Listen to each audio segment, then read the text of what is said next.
Be sure to order your copy of the Go-Go Offense by Coach Brennan Marion on footballgameplan.com/GoGoOffense. Coach Marion goes through the ins and outs of his explosive offense, one that's tearing up the college football field and putting a lot of points on the scoreboard. Again, you can order your copy at footballgameplan.com/GoGoOffense.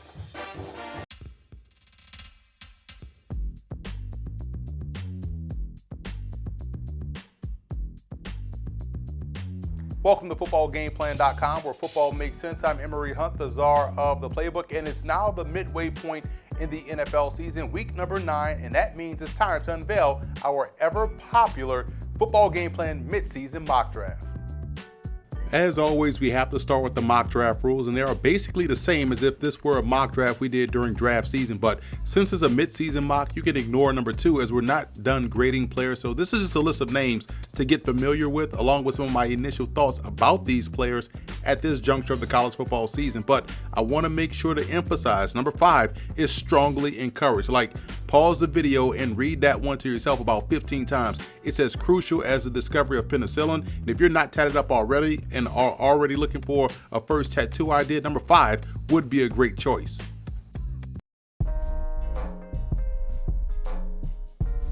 With the benching of Andy Dalton, it puts the Bengals in the quarterback market, and they get who I believe is the most pro-ready quarterback in the draft in Oklahoma's Jalen Hurts. The Bengals need someone who is both battle-tested and mentally tough at the position, and Hurts is by far and away the best at both. Plus, he has the athleticism to make it an 11-on-11 game. Leadership, talent, toughness, and upside are all a part of Jalen Hurts' game and what he brings to the table.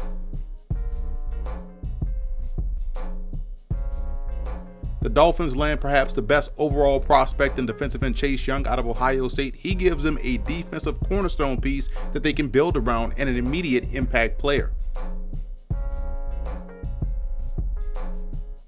The Redskins already have their franchise quarterback in Dwayne Haskins and now get him a franchise tackle in Andrew Thomas out of Georgia, who is an instant plug-and-play guy on the left side.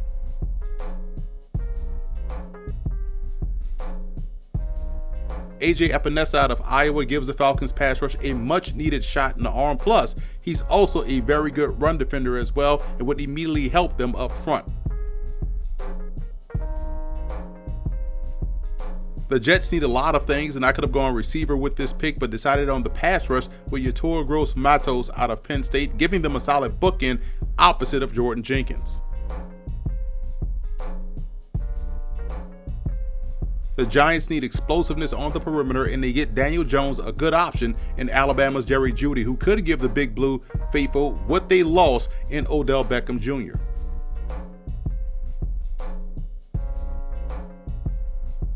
Rebuilding the no-fly zone with Ohio State's Jeffrey Okudah, who has the best ball skills of any corner in the country. He's an outstanding player and will be an ideal fit out there in Denver. Cleveland needs help up front, and it comes in the form of Tristan Wirfs out of Iowa, who can step in at either tackle spot and excel. I have a sneaky feeling that Tampa sticks with Jameis Winston at QB, so I move on to what I think they've needed since Warwick Dunn, and that's a true game breaker at the position. DeAndre Swift out of Georgia is your quintessential home run hitter as both as a runner and as a receiver. CeeDee Lamb adds another threat to the Chargers passing game with Keenan Allen and Mike Williams. Lamb has put together a fantastic 2019 season so far.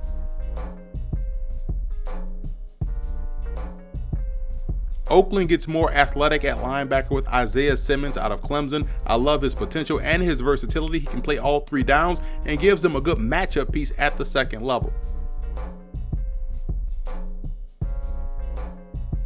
Miami gets his cake and eats it too with LSU's quarterback Joe Burrow. He will be right up there with Jalen Hurts in regards to being mentally tough, in my opinion. He has that ability to be unfazed by pressure, both coming from the defense and of the situation, and that's what you need to succeed as a pro. Continuing to stockpile explosive talents, this time on the offensive side of the ball for the Raiders with Alabama's wide receiver Henry Ruggs III. He can give them exactly what they expect to get from Antonio Brown.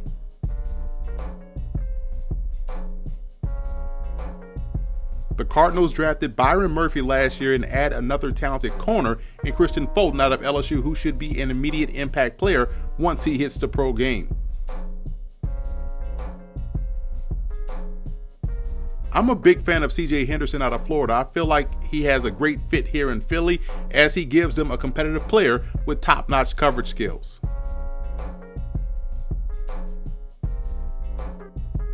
The Jacksonville Jaguars bolster their secondary with safety Grant Delpit out of LSU. He's a versatile player that'll pair up nicely with fellow SEC mate Ronnie Henderson out there on the back end.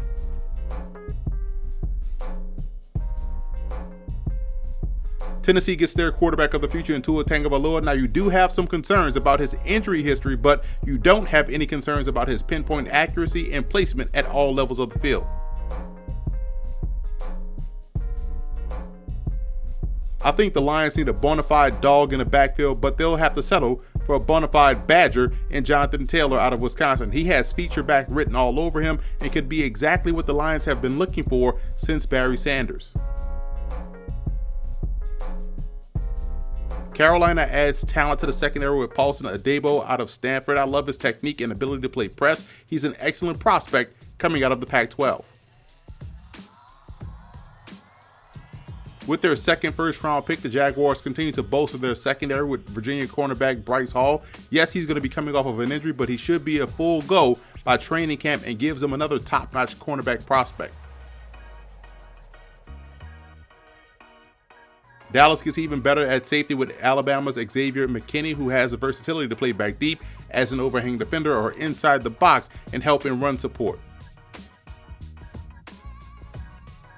With their third first-round pick, I went offensive line for the Dolphins with Taylor Bayades from Wisconsin, who can play guard or center. Either way, he helps strengthen them up front. Yep, more speed for Kansas City, this time in the backfield with Travis Etienne out of Clemson, who is a threat to score anytime he touches the ball.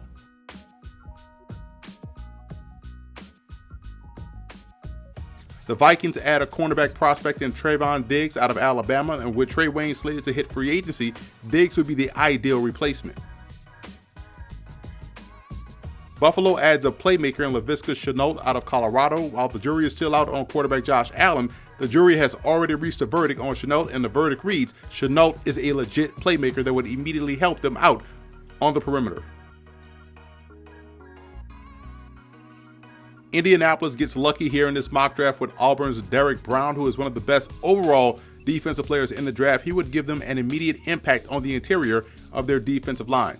Now, Seattle drafted LJ Collier in the first round last year and doubled down on this position once again with Julian Okara out of Notre Dame. Speed and explosiveness off the edge is his forte and would be an ideal fit in Seattle, giving them another piece to go with LJ Collier and also Jadeveon Clowney.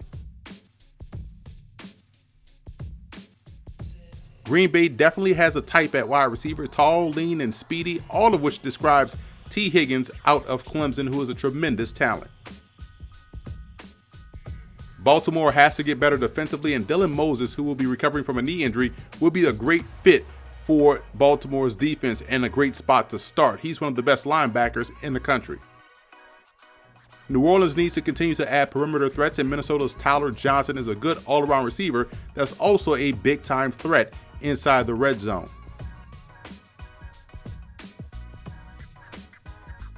The 49ers bolstered their offensive line with Creed Humphrey out of Oklahoma, who can play multiple roles on the interior for San Francisco.